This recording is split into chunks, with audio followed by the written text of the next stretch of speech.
Yo, check the mic, 1, 2. This ain't no illusion, it's the ancient gods demanding your attention. Musaeus, listen up, this knowledge is gold. How to pay respect, stories untold. Zeus, Gaia, Helios, the moon and the stars. Neptune, ruler of the seas behind prison bars. Ceres bringing the harvest. Persephone too, queen of the underworld with a hellish crew. Artemis, the huntress, Apollo's bright rays. Dionysus, the life of the party, always in a daze. Ed Ray's god of war with Vulcan the smith. Aphrodite, born of the ocean, the goddess myth. Hades, king of shadows where the lost souls reside. He be forever young, Hercules by her side. Elathea, bringer of life, new souls ignite. Justice and piety shining ever so bright. Nymphs and Pan, the wild ones roaming free. Herod the queen, never seen memory. The graces, the hours keeping time and they dance. Leto, mother of gods, given a second chance. Curities, household guardians protecting the heart. Soteroi, offspring of Zeus, showing their worth. Idean gods, angels above them, be so wise. Night and day, faith and justice before our eyes. Kronos and Rhea, titans of old. They tis the sea nymph, stories yet untold. Oceanus, the river flowing round the world's spine. Atlas holding it up for all of time. Aeon, eternity, Chronos, endless time. Styx, the river of oaths, a power sublime. Daemon, spirits that guide in the air, earth and fire. Providence watching over, taking us higher. Dionysus and Semele, a love so true. Leucothea, goddess of the sea, shimmering through. Palamon, a Adrastria, victory, sweet song. Asclepius, the healer, righting every wrong. Athena, goddess of wisdom with her battle cry. Thunder and wind, storm in the sky. Aptis and Adonis, life, death, and rebirth. The cycle continues upon this earth. Hecate, the triple goddess, with keys to the night. Saffron veiled, wandering with spirits in sight. Persian huntress, untamed and bold, protecting the world, stories of old. Grant us success, bless our rights, accept our offerings burning bright. To the gods of Olympus and the depths below, we pay our respects, let our gratitude flow. Word up.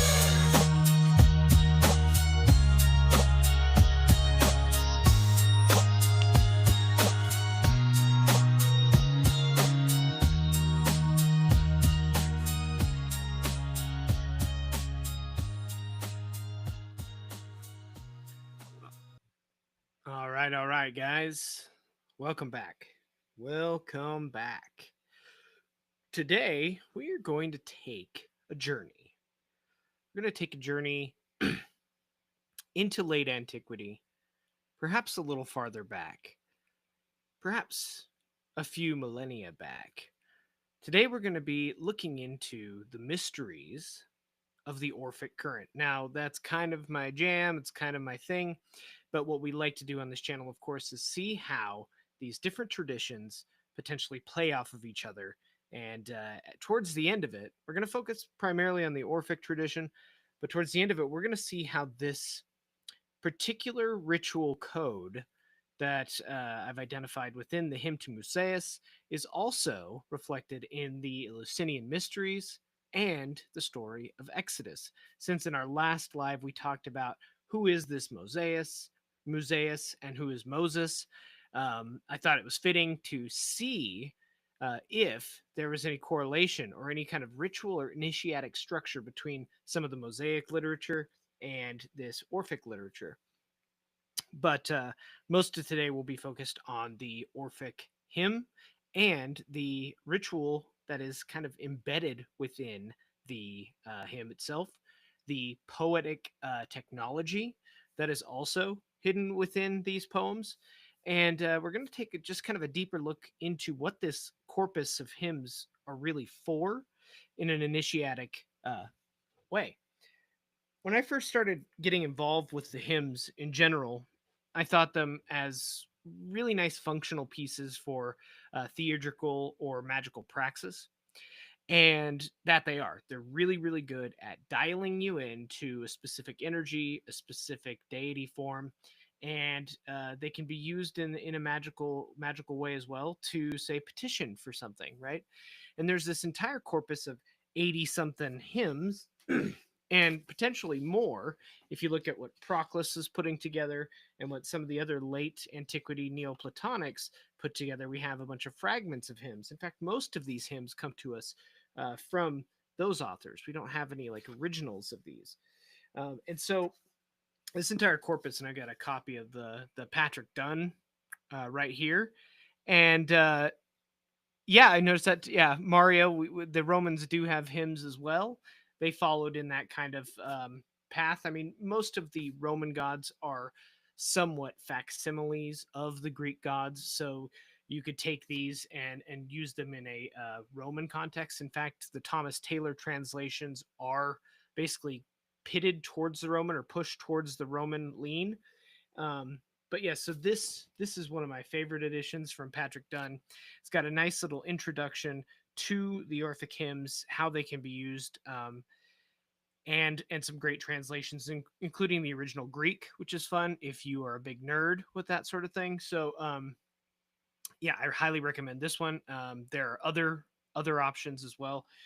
Get your hands on a copy of any of them, really, because they're all really potent. The translations are good, but what we are going to find is that learning to pronounce them in the original Greek, of course, is much more potent if we're talking about actually putting these into praxis.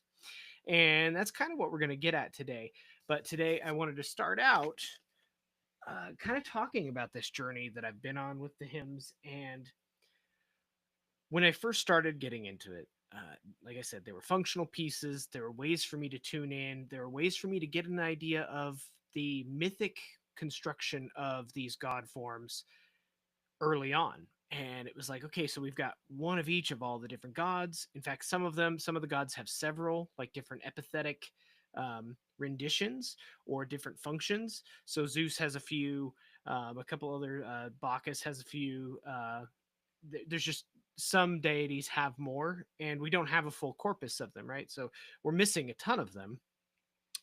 I looked at it and I go, okay, so what do you do, right? Do you just read hymns? Do you just recite hymns? Well, I think one of the pieces that we're missing, and the reason I'm doing this live and releasing a paper on this, is that the first hymn, the hymn to Musaeus, gives us ritual instruction.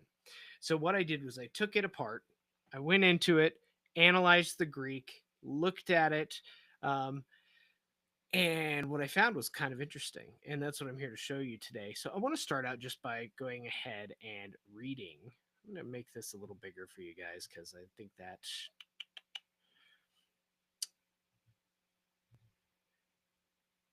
There we go. That's better. So I'm going to start out just by reading the hymn, and so we can get kind of a flow of this, because again, this is ritual technology. Poetry is not just words, and it's not just meant to be written down. In fact, these were meant to be recited. There is a certain sonic architecture, there is a certain resonance, a harmony to them, and even read in English, recited in English, are incredibly potent as well. Not quite the same thing because Greek has different structure than English, but you can get around it, right? It's not like the language of Greece was the language of the gods. They can still hear you, right? It's still there, but I'll go ahead and start. Now remember, this is from Orpheus to his student, or potentially his teacher, Musaeus. Now learn, Musaeus, this most sacred rite, a prayer surpassing every other prayer. So we've got some instruction here, right? He's saying right out of the gates, this is a prayer, and it's more potent, more powerful. It surpasses every other prayer.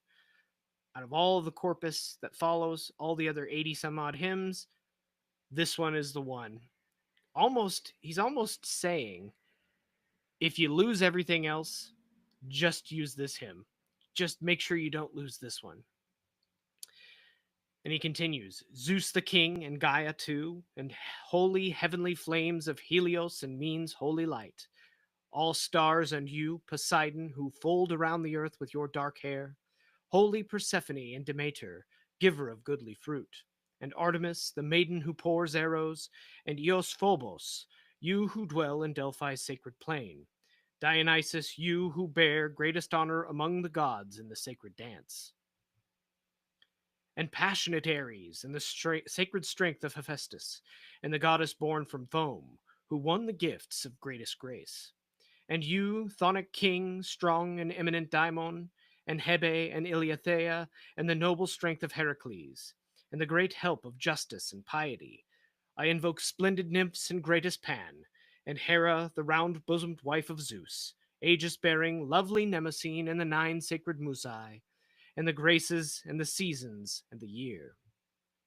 And sweetly tressed Leto, divine honored Dione, the Coretes armed for war, the Cabarorai, the Corybantes, great saviors and timeless sons of Zeus, and the Idaean gods, and the messenger of heaven, great herald Hermes, and Themis, haruspex for men.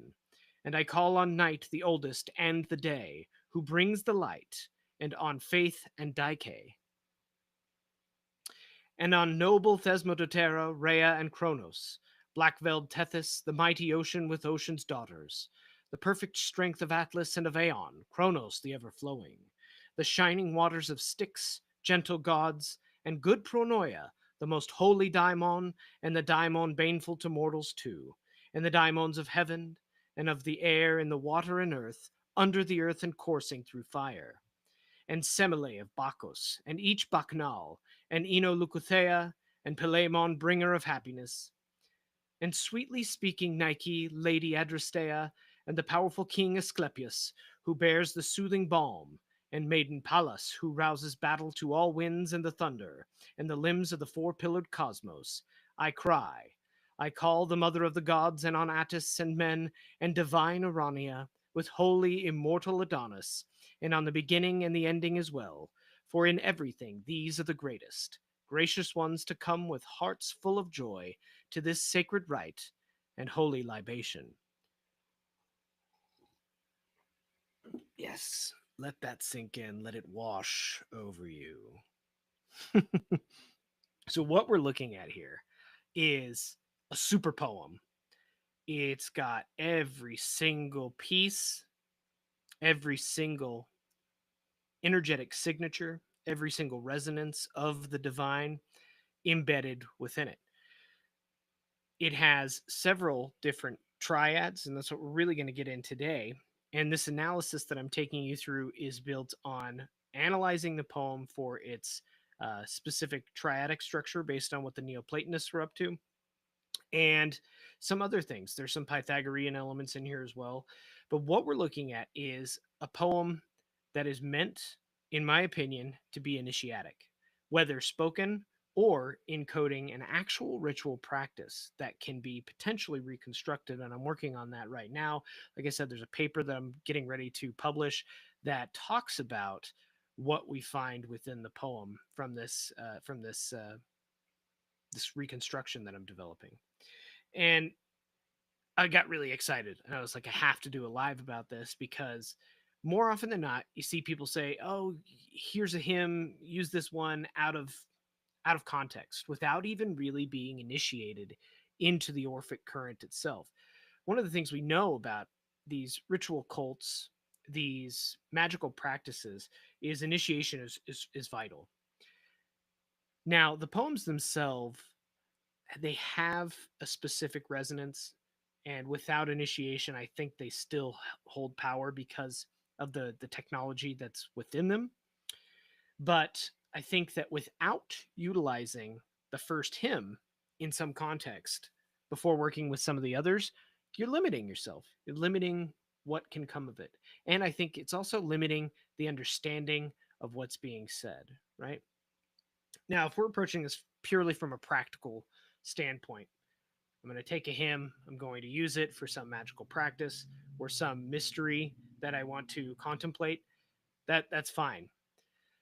But what these are, this corpus is much more powerful than that. And that's what we're here to take you through.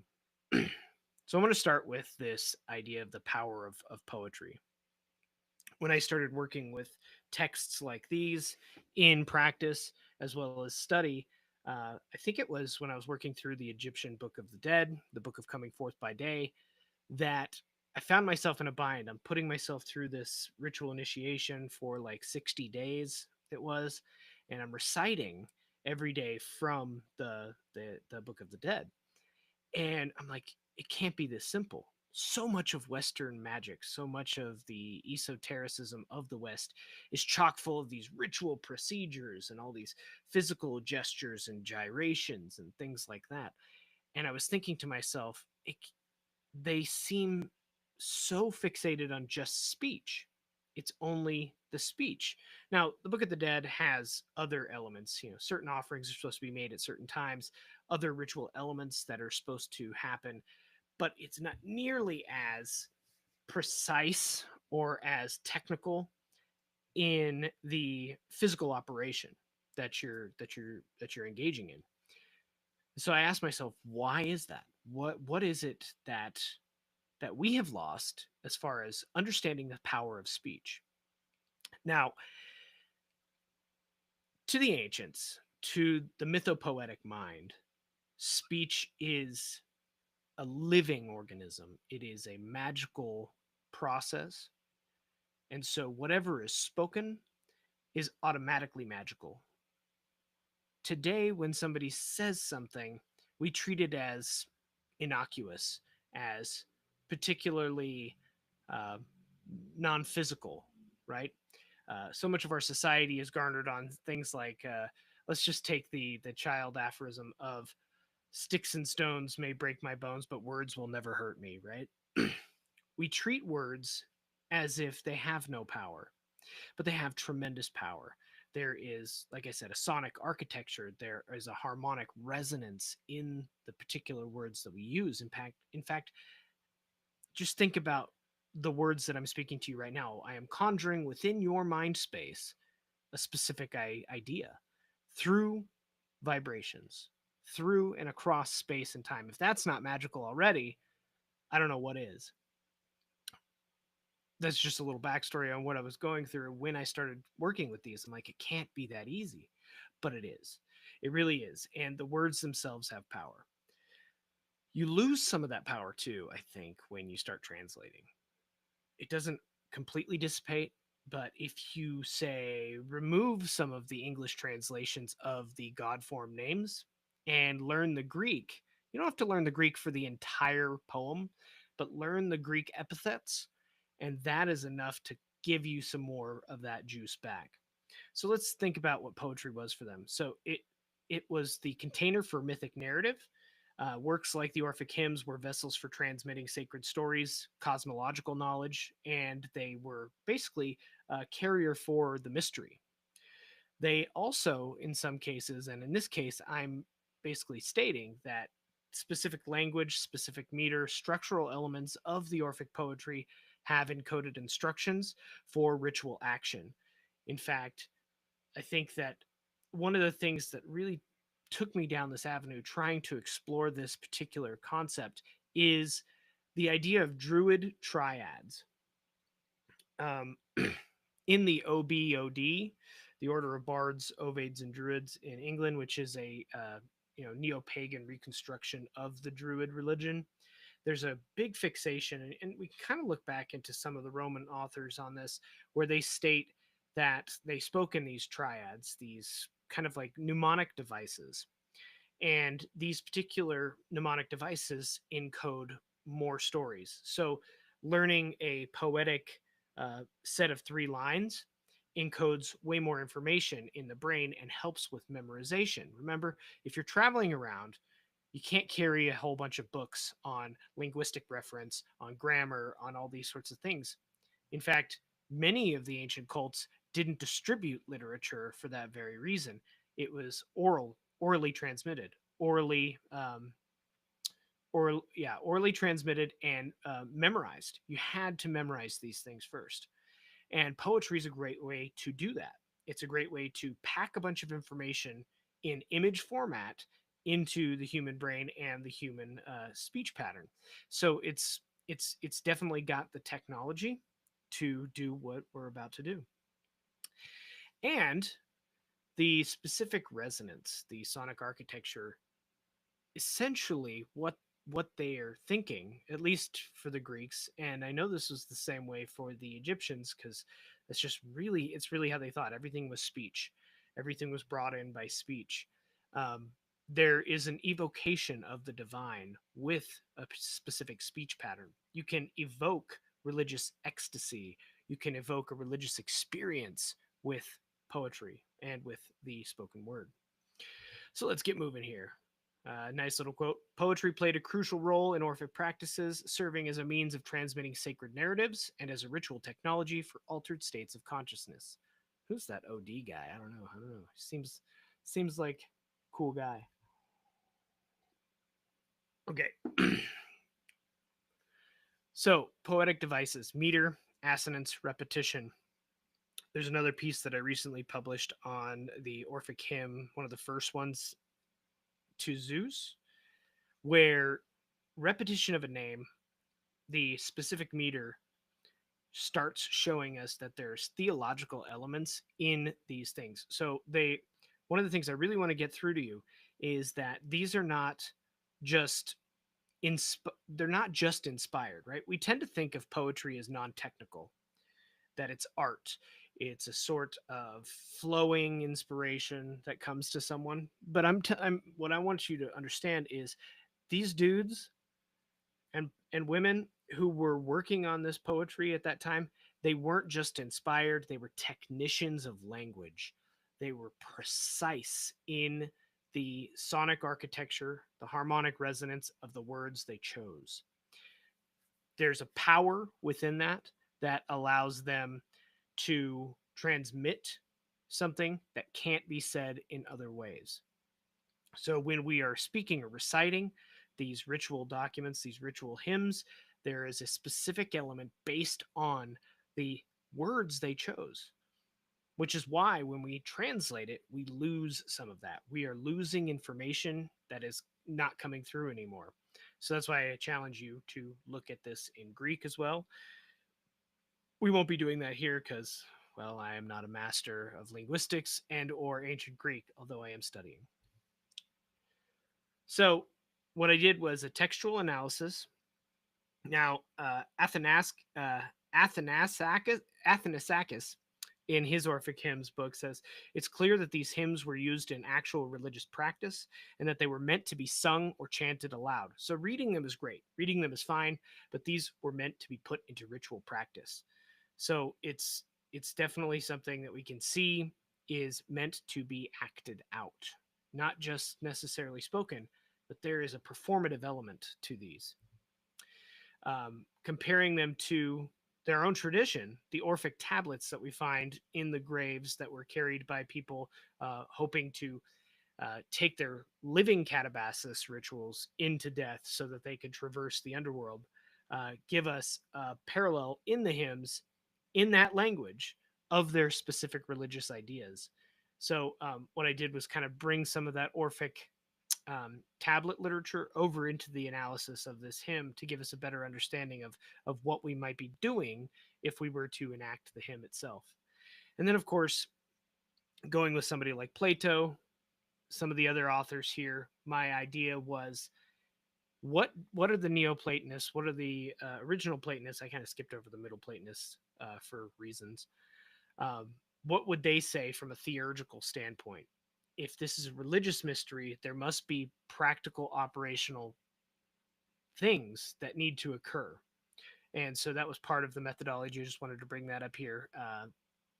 There'll be more about that in the paper when I release it. So I want to start with this ritual circuit.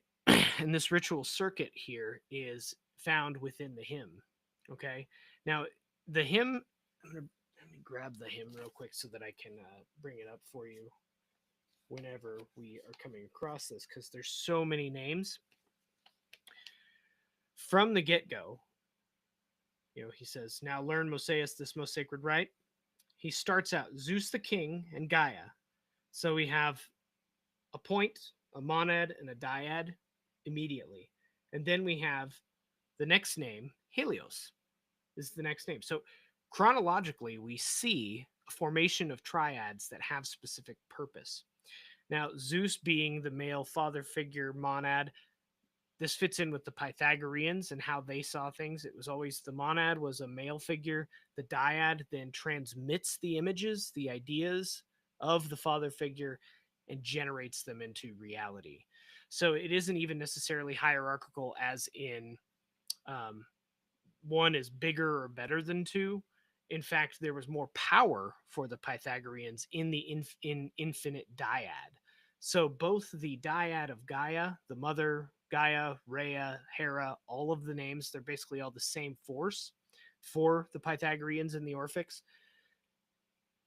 She actually has more potent power than the monad, than the father. The father is the genesis of the ideas themselves. And those ideas he implants through his thunderbolt into the womb of the mother, and the mother then takes those images and she makes them manifest in reality. That's your basic structure for all of these triadic elements. There is a masculine figure and a feminine figure, a figure of idea, and a figure of generation in most of these triads. Now, we're going to experience also some quaternaries and some liminal figures within this chronological element.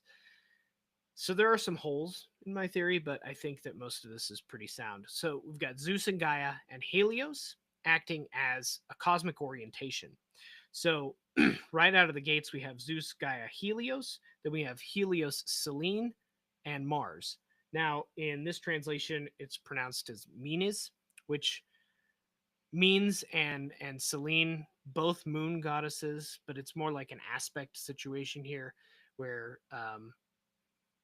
Selene is the idea of the moon, and Mean is the material moon that we actually see every night. And oh, I just noticed you have a comment here, Mario. Bible says that power of life and death are in the tongue. Yes. Yes. I mean, and it's funny because we're going to be getting over to the Bible eventually here. So what we see here are primary cosmic orientation of solar light, the blueprint of light, and then it's mirrored again in a different structure with Helios, the moon, and the stars. So principles of light, principles of the celestial realm. After that, we get to a weird jump off point where we have Poseidon as this liminal figure. Now, between triads, there's almost always some sort of figure that provides that liminal space or a bridge or a mediator of some kind. And so Poseidon acts as this mediating figure between the celestial structures of this first cosmic orientation and where we're going next. So as you chronologically look at these within the poem themselves, you see a solar orientation, a lunar orientation, and then you have a liminal bridge to the next realm of reality. So what we're looking at here is, in the poem, right out of the gates, you have encoded information of a cosmic orientation and potentially a purificatory structure. The solar and lunar elements are those elements of purification. So what we could be looking at here specifically is, I think, the opportunity for, say, if we were in a physical ritual structure, the first thing that you do in almost every single one is purification. You have orientation and purification. What are the directions? What do I need to do? I need to purify before I do anything else. So what are the key principles that we have revealed here? Movement from unity to multiplicity. So we have from Zeus, and now we're exploding out into a myriad of forms. Reflection of higher principles that are going to be reflected in the lower domains. The use of liminal figures to facilitate the transmission of this data or this information to the next set of triads. And then a progressive unfoldment of the cosmic into particular forms of manifestation. So just in these first couple of lines, an initiate of the Orphic tradition is looking at this and going, okay, so I've got cosmic orientation. That's what Zeus, Gaia, Helios gives me. I've got a vertical axis between heaven and earth. I've got an intermediary figure between heaven and earth with Helios. I've got the moon, the stars, and those guides, and then Poseidon as essentially a secondary demiurgical figure in between these realms. So all of the information packed into these first realms, Poseidon then carries with him into the next triadic realm. So it establishes a cosmic order right out of the bat. And it gives this person a practical element in magical operations. I've got my directions now. I've got a vertical axis. I've got a horizontal axis. I've got a picture of my ritual world that is already encoded within this poetry. So let's see where we go from here. Well, we've got a generative triad that pops up here. Of course, we move over to Holy Persephone and Demeter. So right out of the gates, again, just as Zeus generates Gaia, Poseidon mirroring that as the liminal figure generates Demeter, Persephone, and then we have this weird introduction of another liminal figure of Pluto. Not necessarily stated right out of the gates. In fact, it's later on. But given the fact that Demeter, Persephone, and Pluto, or Hades in this case, have this myth, this particular myth of the generation, of the abduction of Persephone, the weeping of Demeter, it's fairly obvious what they're doing here. Demeter represents the generative potential of Poseidon in this case, and Persephone is going to embody the cyclical descent and ascent between the different realms. So, what we have here is kind of a blueprint for the underworld before we even get to any kind of material generation of humans. So, we've got a cosmological basis of reality unfolding within the poem itself. Pluto, Hades, is hidden. He liminally is linking us to lower generative triads. They're almost always in this structure appears a liminal figure that carries the data stream downward into lower levels of manifestation, which is really interesting. And then right after that, what do we get? We get another triad. This time, it's a light triad. So we've got Artemis, Apollo, Dionysus that show up, and Artemis, the maiden who pours arrows, and Eos Phobos, which is Apollo, who dwells in Delphi's sacred plain. And then we have Dionysus, who is basically a flip side of Apollo. Dionysus, you who bear greatest honor among gods in the sacred dance. What we're seeing here is the formation of a logos. It's a primal logos. This illuminates the path of divine transformation. Artemis guards these liminal spaces, as is her purview as a lunar and also a forest deity. Those are both liminal spaces.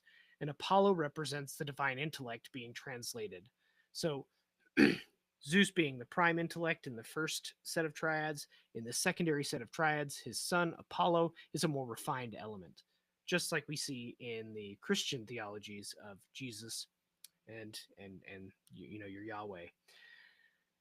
Dionysus, on the other side, is the kind of sort of darker element of Apollo. Apollo being a light bearer and of music, Dionysus the madness, the ecstasy of things. He embodies that transformative ecstasy. And together they weave this lunar solar consciousness into like a template that we'll see revisited later within the poem. So we've got movement from generation to illumination. So we've got the Demeter generative triad taking the information from the Zeus structure and then refining it, basically giving birth to a lower order of more refined energy, more condensed energy in the Artemis, Apollo, Dionysus. We're still not material. And then we've got an integration of those lunar forces, right? So Artemis, Apollo, they're mirrors of Helios and Menes in the first triad. And we have a progressive revelation through different modes of consciousness. So what we're establishing is a transformative pattern, which is essential to mystery initiations or mystery traditions. It suggests a movement from universal principles to more specific transformation operations. This is all within the poem. Like if you're just reading this, that you're not necessarily thinking, oh, what we've got here, unless you speak the symbolic language, unless you've been like knee deep in these books for a really, really long time, you're not going to see it right out of the gates. So that's why I was like so excited to bring this to you guys, because it's right there. It's been right in front of our faces this entire time. So from this generative blueprint that we're building with these, we are moving from the generative to the creative. Up next, we get of passionate Ares and sacred strength of Hephaestus and the goddess born from foam, who won the gifts of greatest grace. This is an interesting triad to have together, as the myths kind of talk about Ares, Hephaestus, Aphrodite. Aphrodite is like forcefully betrothed to Hephaestus, the craftsman who's lame. He doesn't, he's got a bum leg, but she's in love with Ares.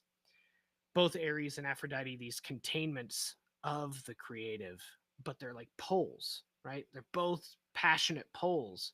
And then you've got Hephaestus in the middle. Hephaestus, this is like the first matrix of the demiurge in this case. And I think that's really fascinating, because this is where we start to see this archetype of God really start to come in. when we think about the demiurge, when we think about the God of the Bible, when we think about the demiurge that's present in Neoplatonism, it's not the ineffable thing. It's not that thing that transcends all things. Most people idolize it and they talk about the creator. Well, in this case, it's really funny when I started doing an analysis on Hephaestus and the particular daimonic hosts that he might have, came out 72. Well, there's 72 names of God as well in the Shem HaMepharesh.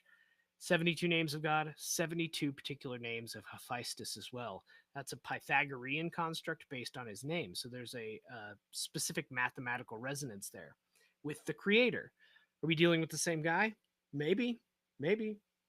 We don't know. So this triad reveals the creative process. Ares provides the initial force, Hephaestus directs it with his skill, and Aphrodite then acts as the womb, or the bringing forth, the generative aspect that brings forth the beautiful result of creation. Then we switch gears.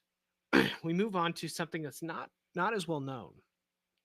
Now, this is where Pluto shows back up again. Hades shows back up again, the chthonic king.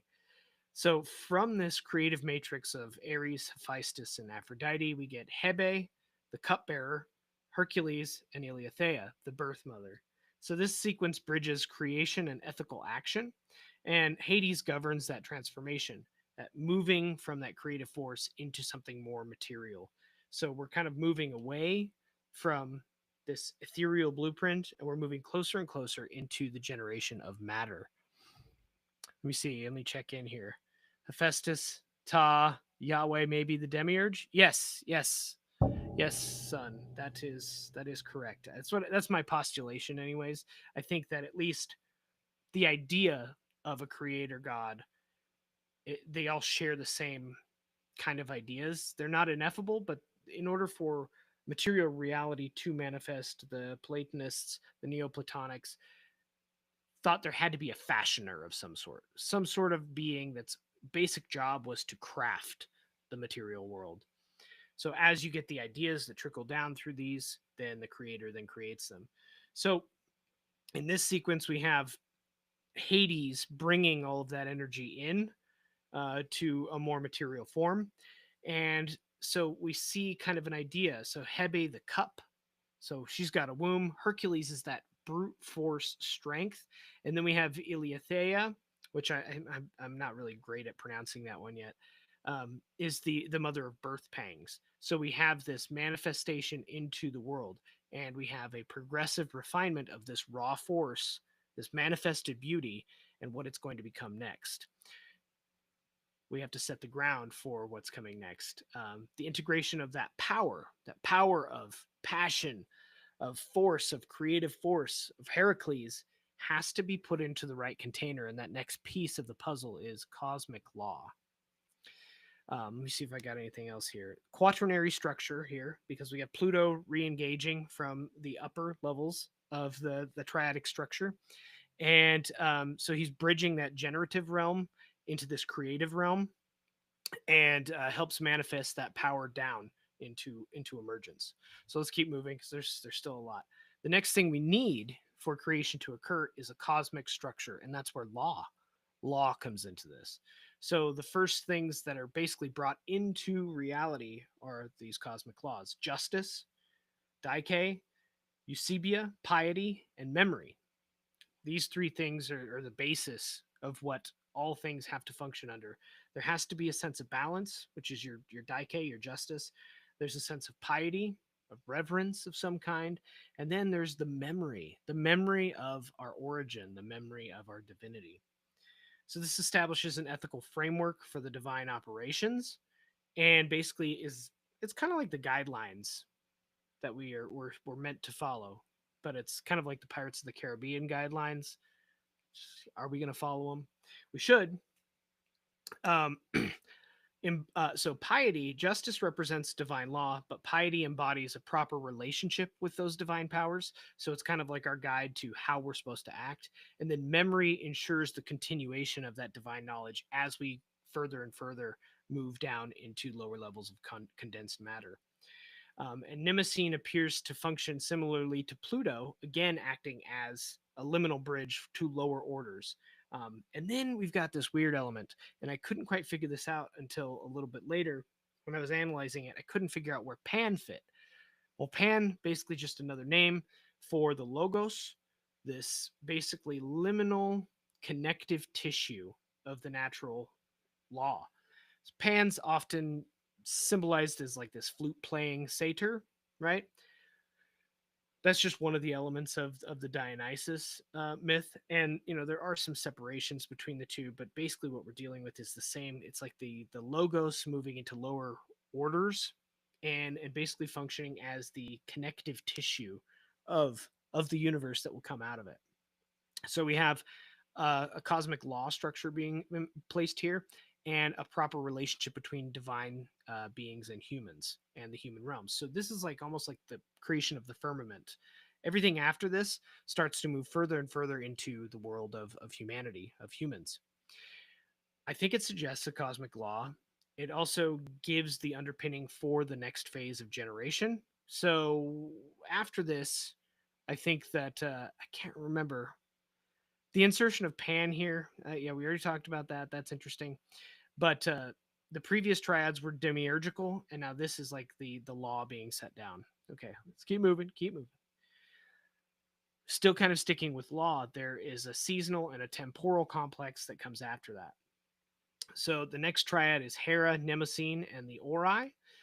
It says, and Hera, the round-bosomed wife. So almost all these begin with this like female birthing into the next realm. We start to establish a temporal order. So the Ori, the hours, the seasons, all those sorts of things. So we've got justice, we've got piety, how we're supposed to vertically relate to this divine power.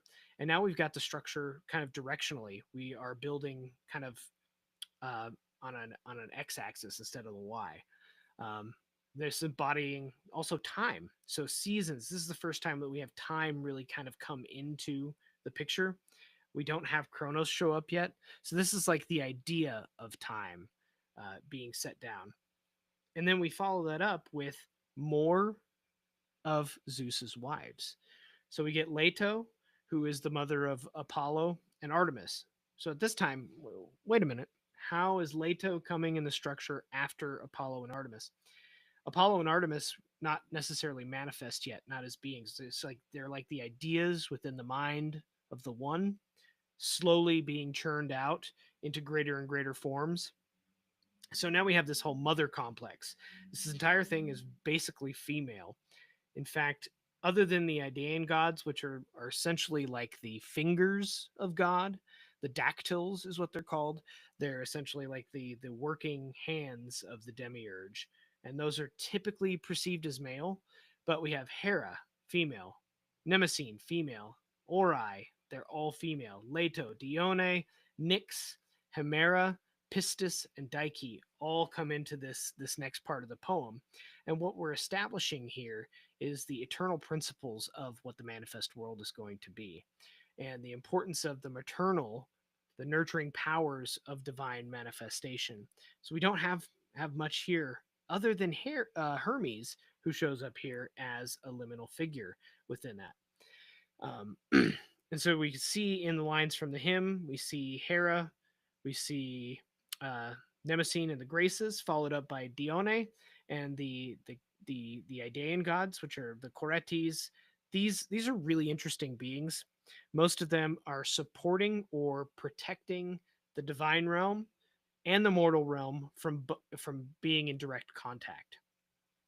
In some cases, the Coretes are protecting Zeus from Kronos, and sometimes they're protecting Kronos from Zeus, so that these two realms don't mix. And it gets really interesting when you start looking at the Orphic Rhapsodies, because it's like Kronos, once he's disempowered by Zeus, is put on this pedestal in the Elysian fields, and it's basically like the lower levels of order are not allowed to go to that space. So like the gods themselves, as Zeus manifests himself as a different kind of being later, isn't able to essentially go to that realm for fear of collapsing this hierarchy. And so these Coretes not only protected Zeus from Kronos in his birth, but they also protect Kronos from Zeus in later forms of the myth and the metaphysics, which is, I just think that's really interesting. But so then we have Hermes and Themis show up as these liminal figures that kind of bridge the different realities.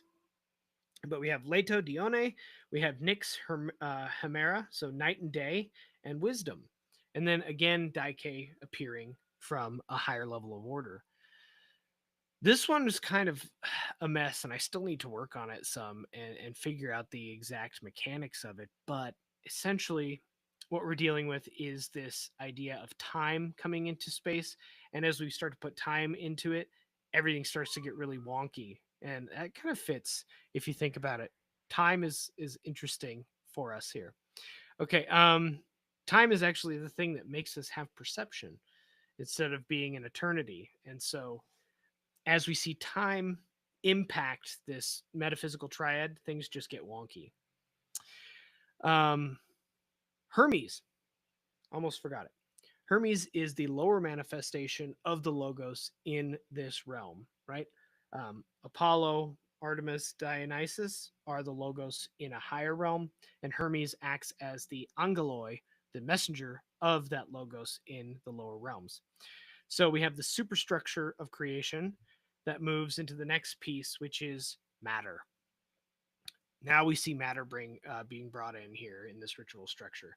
Kronos, Rhea, and Thetis, the ocean, the mother Rhea, and Kronos, the father, in a lower level of order. Again, this is the same as Zeus and Gaia in the upper orders. Kronos, Rhea, and Thetis act in this titanic generation of matter. Most of this Orphic stuff is based off that Zagreus myth, where the Titans are responsible for the generation of matter for their dismemberment of Dionysus.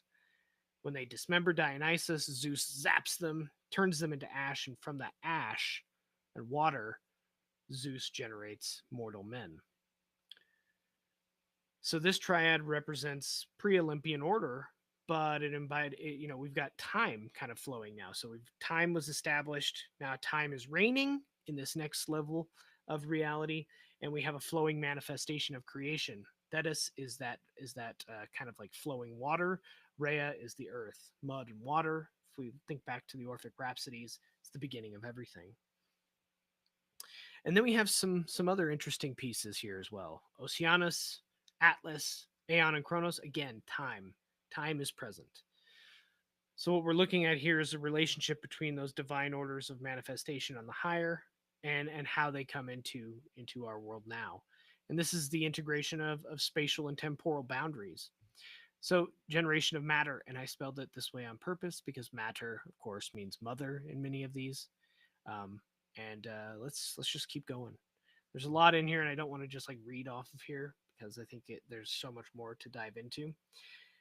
Interesting. After we get to matter, before we get to life and establishing what the human condition is, we have the establishment of death. So after time becomes manifest, then the idea of death must occur. So we have the chthonic mysteries show up here, the Stygian pool, the river Styx, the placid gods, the Melikoi, providence, and the emergence of daimones, the intermediaries. Just checking on the chat here. Mario says, "Do you think Kronos will ever stop trying to kill his son?" Well, I think Zeus very well took care of that. That's the whole point, and we'll get into that eventually when I finish the Orphic Rhapsody series. But we've got this interesting element of time, and then the emergence of death. Because of the boundaries, life can no longer be eternal. Because of the emergence of time, you can't exist in this realm, in this manifestation eternally, because there are boundaries, hard and fast boundaries. So we have the emergence of death. And then we have the emergence of, if there is a boundary, then the gods who are eternal cannot manifest on this plane. We can't have direct contact. So we have the emergence of the daimones, the mediating forces, the lower spiritual beings that can traverse that gap.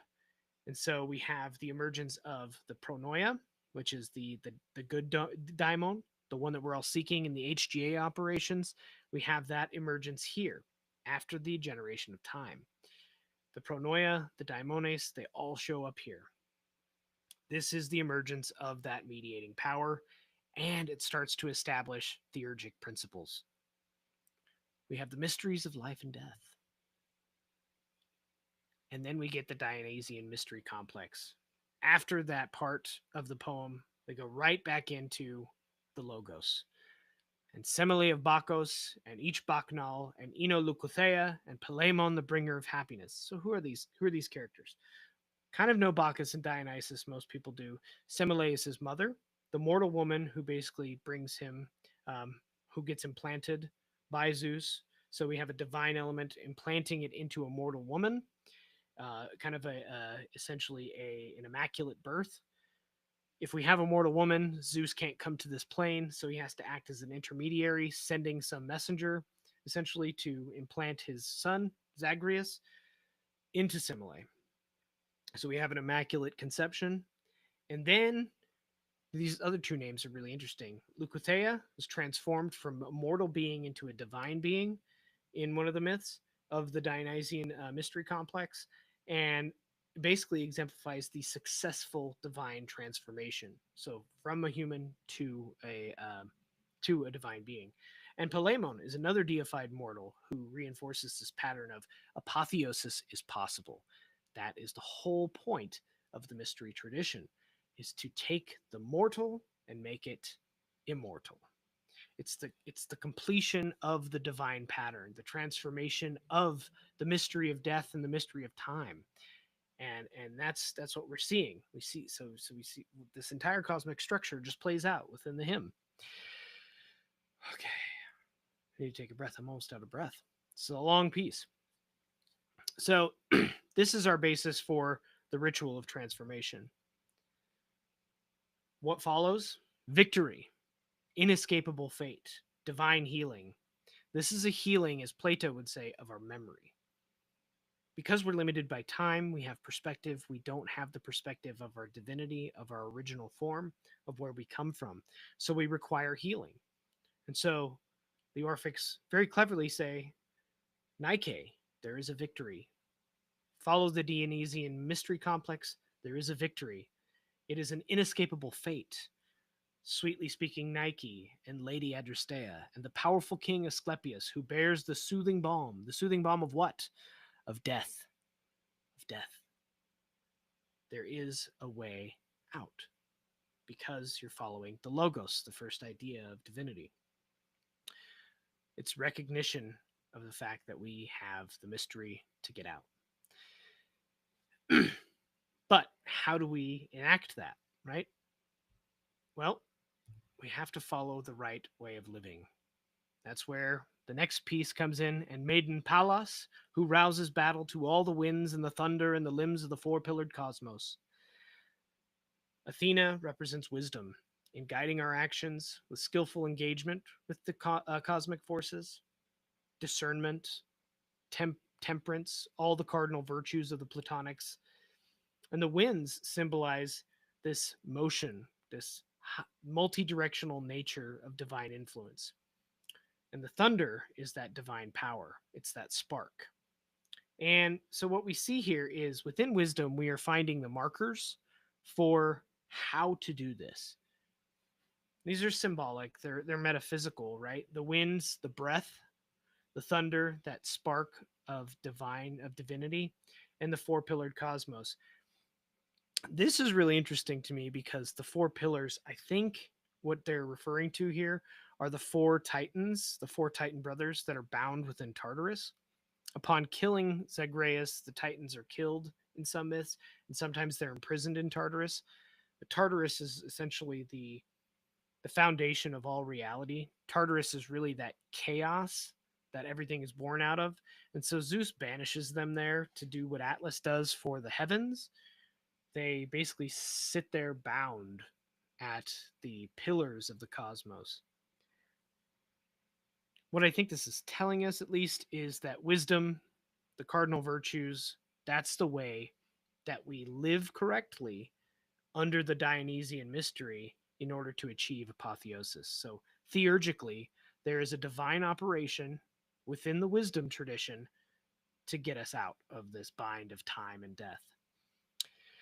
So this quaternary builds naturally from the previous triads and shows how a stabilized spiritual being or a stabilized spiritual understanding can be applied to comprehend and participate in the cosmic order, not just be someone who it happens to, but there is a way to intellectually, physically, magically engage with the cosmos and to complete the work that we're sent here to do.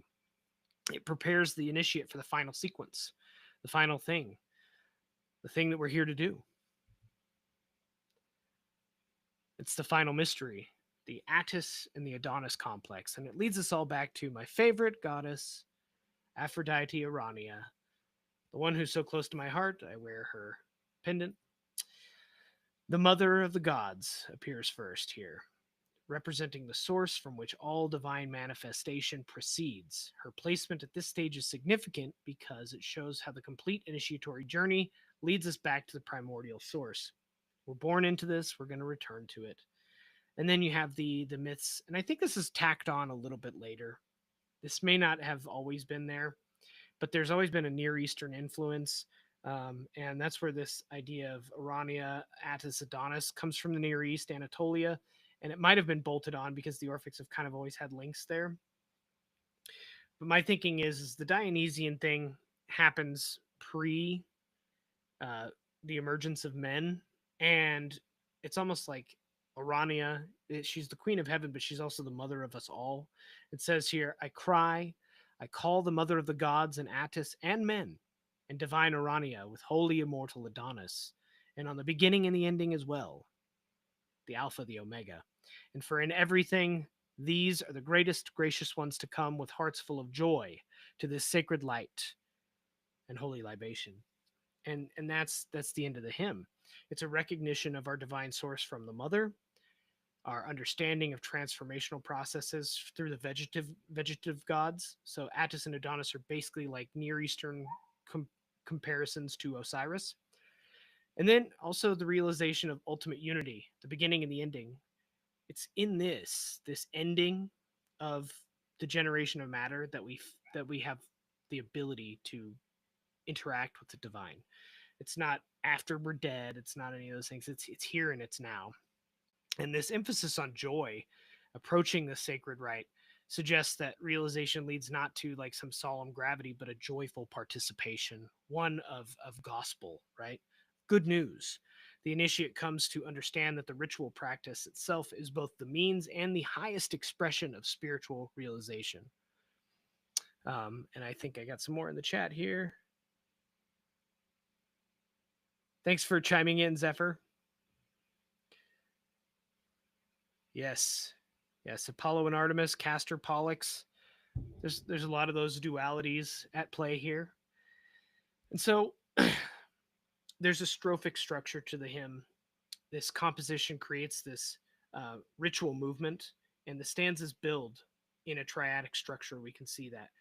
There's also the accumulation in that poem. If you go ahead and learn the epithets that are placed within there in the Greek and change that up, the invocational aspect of it brings the poem to life. It becomes a ritual praxis instead of just reciting it in the English. And then also it's referring to specific ritual actions. Now, I haven't done anything with that within here. I just wanted to show you the intricate structure of it. I will be putting together a reconstruction of what I think they might have been doing, and that's based on some of the other pieces I want to touch on here before I let you guys go. That slide's useless. There's a ritual context and a significance, so we're just kind of wrapping this part up. There's a ritual circuit encoded in the hymn, and the poet. The poem, the poetry itself is our spiritual guide. It encodes everything that we need to complete the task at hand of being a material being. It shows us the way. It's a map. Too many slides. So I wanted to talk about Exodus. In a previous live, I talked about Musaeus and Moses, how they're basically the same guy through different cultural lenses. Could have been two different guys, but we have in antiquity, late antiquity, people going, no, Musaeus is just Moses in Greek name. We have people in ancient Greece before then, in the classical period and before, saying that Moses is a Greek dude who went down to Egypt and did a thing. So it's like he said, she said of the same guy. But what I found interesting in this book right here, I'll show you Kabbalah and Exodus. Excellent resource that basically says his theory is that the Exodus story is a metaphor for the human condition. His interpretation is it's an allegory of the soul's journey of spiritual liberation, and it's based on the Kabbalistic principles that are founded, well after into the Middle Ages, where a lot of Kabbalah really took root. So Egypt in the Exodus myth is the material world, right? So he connects Egypt with the lowest world, Asiya, in the world of action and materiality, and represents the soul's entanglement in the physical realm, the bondage of the Pharaoh, right? It's classic motif. Moses shows up. He's the inner guide, the Yakidah. Moses represents the highest aspect of the soul, or our holy daimon, if you're an Orphic, which is connected to the divine will, act as the inner guide. So the poet shows up as the guide to lead us towards liberation. Where do we go from there? Well, we exit bondage into the wilderness of spiritual refinement, Yetzirah and Briah, the journey through the wilderness after they leave Egypt, after they purify themselves through the Salt Sea, the Red Sea, purification early on in the journey. They have to go through this journey of refinement. This journey through the wilderness symbolizes the soul's ascent through the higher worlds, right? There's some crazy shit happening in the desert, right? Crazy shit. They're eating manna from heaven. They're eating this stuff. They have all these miraculous events going down and a lot of challenges. They fall back into old patterns. They have to be scolded. You have the event on Mount Sinai. All these things happening in the desert signify refinement of the spirit. And then the manna as spiritual sustenance appears to feed the Israelites, represents spiritual nourishment, not necessarily a material one. And then the miraculous deeds, which I already talked about there. So I wanted to put it into a structure that we could all look at and see if there is a similarity. There's stages to any initiation: invocation, purification, descent often, and dismemberment, trial and transformation, reintegration and ascent, illumination and revelation, union and apotheosis. In the hymn to Musaeus, we have the invocation of the cosmic triads, the purification rituals there. We have in the Eleusinian Mysteries, which we know Musaeus was a part of and ran for a time, there is a sacrifice and then there is a ritual cleansing. Then in Exodus, we have the ritual cleansing and leaving of Egypt. There's an invocation, a declaration, let my people go. We are leaving this bitch and we're going across the sea. There's a ritual purification. Then we have in the hymn to Musaeus, descent and dismemberment. We descend into the world, essentially, all through that generative process, in through the underworld. We're dismembered and put back together. The same thing happens in the Eleusinian Mysteries. There's a descent, there's a katabatic descent, which is symbolic. And then in Exodus, the wandering through the desert. Leaving all of those things in Egypt, the same thing happens. They lose every piece of their identity and have to rebuild it as they go through the desert. You have some of them clamoring for the old ways that they were used to in Egypt as well. Then there's the trial and transformation. Fasting in the Eleusinian Mysteries, the reception of the law in Exodus. There's all these events that challenge us. In the hymn to Musaeus, there's all the challenges of time, the challenge of death, all of these things that we have to overcome, the challenge of not remembering our purpose as we come into this world. There's a basic soul challenge, part of the journey, part of the mystery. Then there's the reintegration of self. Once we find out from the Dionysian mystery complex what our place is in the world, we use the wisdom of Pallas Athena, or in the Eleusinian Mysteries, you witness the Hera, you experience epoptia, this divine revelation. In Exodus, that reintegration is the building of the tabernacle. It's the building and the reestablishment of a covenant. They were lost in the desert. Now they start building the tabernacle. They start to be found. Then there's illumination and revelation. The reception of that sacred knowledge through Pallas Athena allows us to move into the final stages, the receiving of secret teachings in the Eleusinian Mysteries, and the receiving of further laws. As you see, once the tabernacle is established after Exodus, you see basically the law being put down. And finally, achieving union, working your way through the Attis, Adonis, Urania, Henosis, and Apotheosis in the Orphic, the Eleusinian as well. You go through the greater or the lesser and greater mysteries. You achieve this sort of contact with the divine, and you basically live the rest of your life in perfect union. The promised land. That's the peace that Exodus brings. Is there's a place that we're supposed to go, and a state of harmony and abundance. And that's what I prepared for you today, is this dramatic encoding inside the hymn of Musaeus that tells us of the cosmology these guys were working with. What about Aaron, Mario? What do you have to say? Aaron's an interesting character, right? So Moses, he's a stutterer, right? He even says to God, he says, I can't go before them. I can barely talk. I can't go before these people and say that I am the messenger of God. So he says, okay, well, we'll send your brother Aaron with you. He's good with words. Aaron's interesting because he takes what the mystic poet that is Moses, and he codifies everything. He's like the analytical side of a brain, whereas Moses is the other side of the brain that's more artistic and just receiving divine inspiration. But when you receive divine inspiration from a religious event, it's impossible to put it into words to somebody else. So you see this happen with a lot of the mystics. There is the mystic, and then there's the person who codifies what was spoken. And that's who puts it into a religion. Usually is a mystic receives this divine revelation. They do their best attempt to convey it, and it's never really good enough. It's never really good enough because other people are going, wait, what? And so you have to have an intermediary. And there's, just like we see in the hierarchy, in order for us to understand the mysteries of Zeus, we have to have all these different intermediary steps in order to understand what the purpose of this whole thing is. And a Baltimore accent.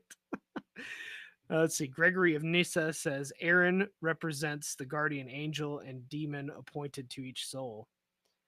And it's just, we see that as well within the hymn to Musaeus, the good daimon, and then you have the other daimons, those who they say are harmful, but really, I think what they mean by that, I think that's a bad translation. It's those who would put more boundaries on us, who would bind us in certain instances in order to bring about our revelation, our own individual revelation, right? As we trickle down through the spheres and we accumulate form, we accumulate certain signatures, certain bindings that we are meant to overcome. We are meant to say, I was born on this astrological date. These are the things that I will experience. These will be the filters of my perception. They will be the challenges that I'm specifically meant to embrace and overcome in this life. And that is the real beautiful thing is that there's a map for all of us, and it's written in the stars. If you look at it, you can find the way out.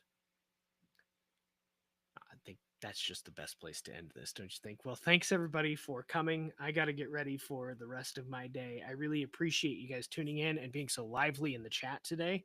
I've got a lot of really good stuff coming up. I'm going to take a couple of, maybe a week or so off of content creation because it's been a fucking burn since I started really posting on this channel. But I have some really interesting things coming, including an analysis of the Orphic Hymn to Zeus, which essentially is, this is just a little teaser. It is a 4th, 3rd BCE century rendition of monotheism that we see in the Orphic tradition. So we're thinking 300-400 years before Jesus, before the Common Era, we see a shift in the Orphics moving towards a monotheistic vision. And it's all the same kind of stuff that we see within the Bible, the way that they talk about Yahweh in the Psalms.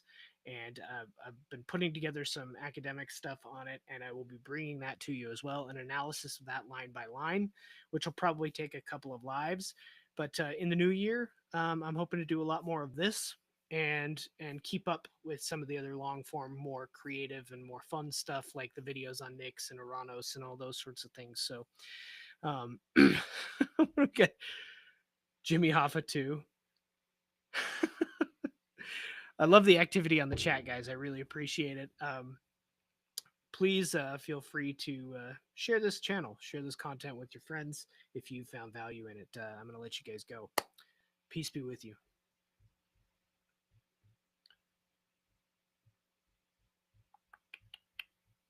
If I can find my cursor.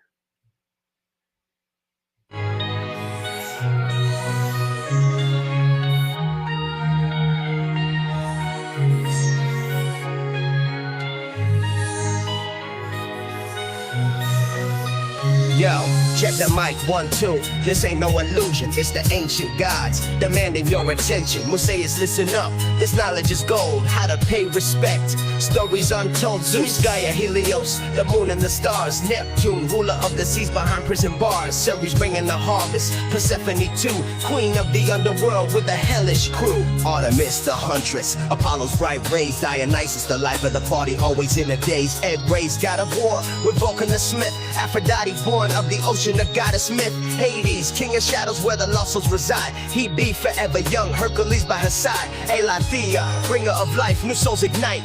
Justice and piety shining ever so bright. Nymphs and Pan, the wild ones roaming free. Herod the queen, never seen memory. The grace is the hours, keeping time and they dance. Leto, mother of gods, given a second chance. Curities, household guardians, protecting the heart. Soteroi, offspring of Zeus, showing their worth. Idean gods, angels above them, be so wise. Night and day, faith and justice before our eyes. Kronos and Rhea, titans of old. They tis the sea nymph, stories yet untold. Oceanus, the river flowing round the world's spine. Atlas holding it up for all of time. Aeon, eternity, Chronos, endless time. Styx, the river of oaths, a power sublime. Daemon, spirits that guide in the air, earth and fire. Providence watching over, taking us higher. Dionysus and Semele, a love so true. Leucothea, goddess of the sea, shimmering through. Palamon, Adrastria, victory, sweet song. Asclepius, the healer, righting every wrong. Athena, goddess of wisdom with her battle cry. Thunder and wind, storm in the sky. Attis and Adonis, life, death, and rebirth. The cycle continues upon this earth. Hecate, the triple goddess.